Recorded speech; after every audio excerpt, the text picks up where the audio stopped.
hand over to our third evaluator tonight, who's going to be Dominic, who has quite a challenging title to tackle tonight. So handing over to Dominic, who's going to be evaluating Binod. Round of applause. Thank you. Thank you, Matt. As you say, it is a challenging title, and I shall do my best to get my tongue around it correctly. It's the third full-length speech of the evening, and the third full-length speech of the evening to come from the presentation mastery track from Binod. And the name of the speech is Yarsagumba really a Himalayan gold rush? I have no idea, but we will all find that out in a few minutes. The theme of the speech is researching and presenting an unfamiliar topic. And as part of this project, Binod is required to do precisely that, research and prepare information on a topic that is unfamiliar, not just to me or to, I suspect, others of us, but to him, and to organise the speech clearly to maximise our understanding of this new subject area, and to use and cite sources to back up the content that he's giving to us. He hasn't asked me to evaluate anything in particular, so I will use the inspiration of his words as I do so. So thank you very much. Back to you.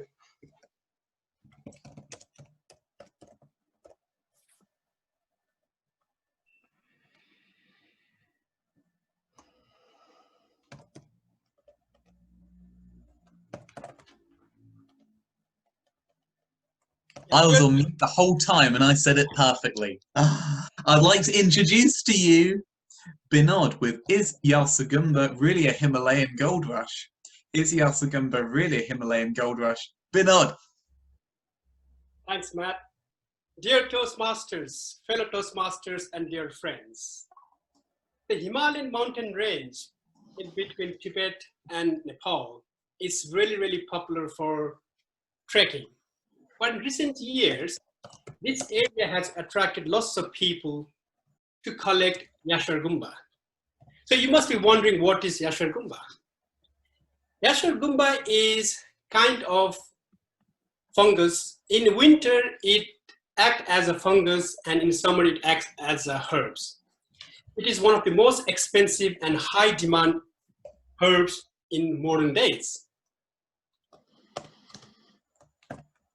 Yarsagumba, the history started back in 1500. Mostly it is used in Tibet. It is found around 3,000 to 500 meters height, and it is used for lots of different medicines, and it is also called a Himalayan Viagra. It helps treating impotence in men. It is highly energetic. It is highly energetic, and in many years ago, when yak and goat was taken for grazing, one of the yak had the Yarsagumba, and it acted really strangely. And then people start thinking, why this yak is acting really strangely? And they start trying the Yarsagumba. And in 1993, the Chinese athletes, they did extremely well in World Athletics competition. And then the coach basically said, it is all because of Yarsagumba, because those athletes had Yarsagumba, and then they did really, really well. In Tibet, Yarsagumba is used for lots of different medicine. It's used for cancer, kidneys, and even it helps for aging. It helps to, if you have an issue with the aging, Yarsagumba can help your, improve your aging. That's really, really good. For these days, the Yarsagumba per kilo, it costs you nearly $1,300. It's really, really expensive. And then it's in a year and nearly $13 to $14 billion worth of export is done worldwide. It's high demand herbs.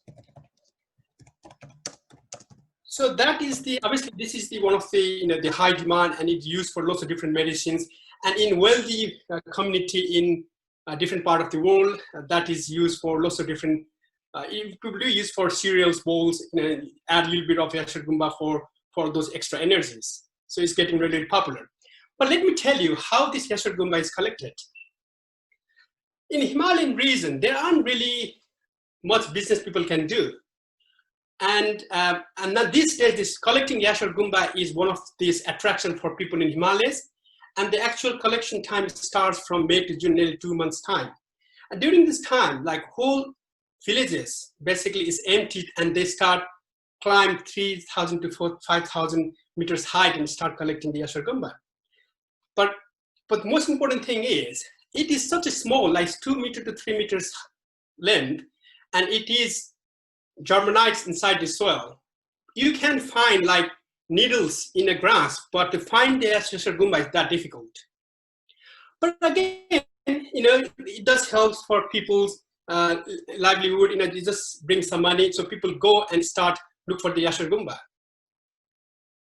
In Buddhist saying, there's interesting saying, looking for Yarsagumba and picking Yarsagumba basically is bad for you. It's a curse to you. It's not good for in your religion. It's not good, but still people go and search for Yarsagumba. People are getting lots of wealth, and it's helping their on daily life. But in the same time, as the actual Yarsagumba is so valuable, the lots of crime is happening each day, and people are trying to collect the Yarsagumba without well equipped. They are climbing all these mountains, and lots of people are dying each year as well. In the world market, it is really, really expensive, but the actual collector is not getting as much money as they should be getting. And then sometimes they travel for a couple of months to spend a couple of weeks to find Yarsagumba, but they come back without even collecting any Yarsagumba because it's that difficult to find. But people still work hard. During that time, even the schools and everything is closed. They travel all the way just to look for a few Yarsagumba, and then that helps to support their family.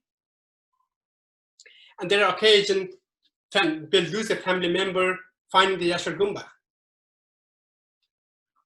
So in here, basically one phase you can see how important is Yarsagumba for this world, and why this Yarsagumba has been used for lots of different medicine and all this. But in the same time, all these people are traveling all these places to find those Yarsagumba and sell to a world market.